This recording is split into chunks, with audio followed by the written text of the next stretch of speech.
Sigitas Parulskis. Cepelinai ir krepšinis. Pakalbėkime apie cepelinus ir krepšinį. Pastaruoju metu pastebiu įdomų reiškinį. Lietuviai vis daugiau ir daugiau ima kalbėti apie save. Kas jie tokie, kuo jie įdomus, kuo jie skiriasi iš kitų. Tiesą sakant, būtų tokių šnekų ir anksčiau. Daugiau nei 20 metų pilasi paistalai, kaip mums nustebinti pasaulį, kaip parašyti euro romaną, kaip sukurti tautos esmę atitinkantį ženklą. Kokia kvailystė, kaip pagalvoju. Pagaliau išsikristalizavo dvi pagrindinės su mūsų tapatybė siejamos temos – cepelinai ir krepšinis. Cepelinai atstovauja žemąjį sferai – natūrą, krepšinis aukštajai – kultūrą. Man labiau patinka cepelinai.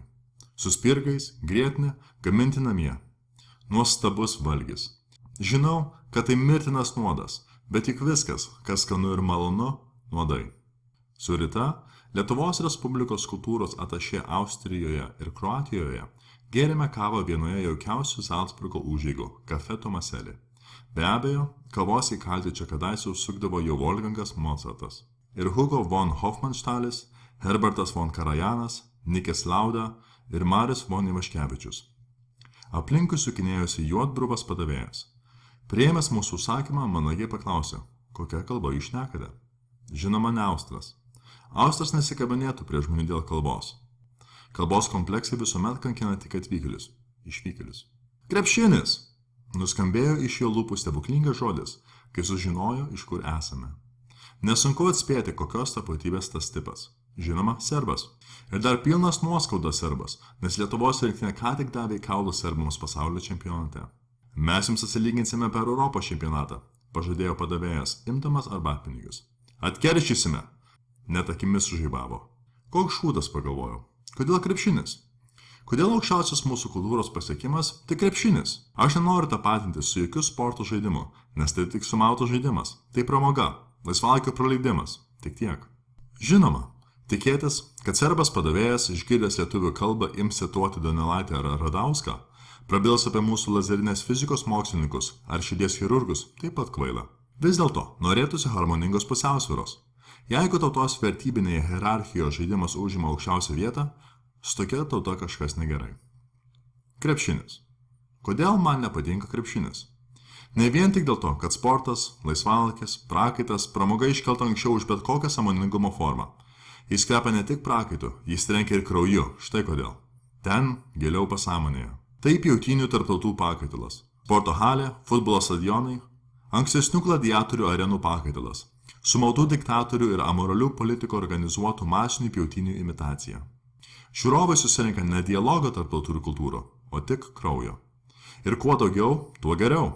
Kuo labiau bus pažemintas, sutriptas priešininkas, tuo malonesni jausmai. Užmušk savo artimą, toks devizas kabo ant stadiono vartų. Tai, tiesą sakant, labai normalu, nors ir bjauru. Tai instinktas. Žmogus kaip individas yra plėšrus, egoistiškas, sąmonaudis padaras. Jis jungiasi į didesnės grupės tik dėl to, kad vienas negali užmušti savo artimo. Reikalinga ideologija, vėliava, ritualai, pateisinantys žudimą. Iš esmės visas sportas toks, ypač surenkantis mases. Todėl man mielesni cepelinai. Jie bent jau neapsimeta esantis geresni nei yra. Valgymas taip pat išlikimo instinktų tenkinimas, taip pat susijęs su žudimu, bet bent jau ne savo artimo. Šiokia tokia paguoda. Ir net jeigu cepelinai nelietuviškas valgis, nusispjaut. Man patinka, vadinas gerai.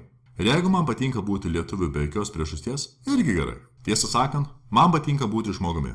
Lietuvis per siaurą sąvoką, per ankštą formą. Kaip rusas, anglas, japonas ar panašiai. Tapatybė. Kaip mes vargstame su ja. Dar buvo kalbama apie kalbą, Darių ir Girėną, istoriją, Tadą Blindą, katalikybę. Blinda buvo vagis ir šunsnukis. Darius ir Girėnas – didvyriai nevykėliai. Su jais tapatindamasis iš karto persėmė aukos vaidmeniu. Auka būti negerai. Katalikybė – juokinga. 95% lietuvių tiki televizoriumi, o ne dievu. O lietuviškas televizijos, su nedidelėmis išimtimis, pavirtų mėšlynais, kuriuose knebinėjasi, kuičiasi, blaškosi keiščiausių spalvų mėšlavo baliai. Kažkada teko dalyvauti radijo laidoje. Pokalbis sukosi apie panašus dalykus. Kodėl lietuviai yra tokie ar anokie? Pamenu, ten buvo entuziastas, rengiantis Lietuvos himno giedojimo visame pasaulyje.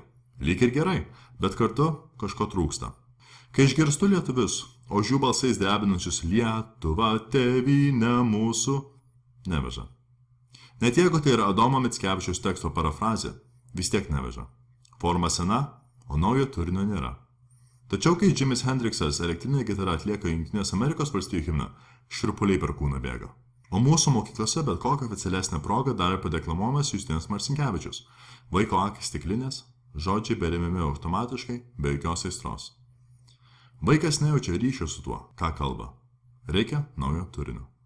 O iš kur jį paimsi, jeigu švietimo sistema serga smegenų užkietėjimu, o Lietuvos valdžia jau tiek metų kankina politinės valdžios trydą? Lietuvą mylėti, su jie tapatintis reikėtų tokiu būdu, kuris tau priimtinas, maloniausias, kurį geriausiai moki, kuris tau artimas ir suprantamas, o ne pagal instrukcijas. Jeigu vaikas kokia nors proga, tėvynė, laisvė, partizanai ir panašiai, skaitytų savo paties parašytą eilėraštį, būtų kur kas įdomiau ir prasmingiau. Ir pirmiausia, jam pačiam.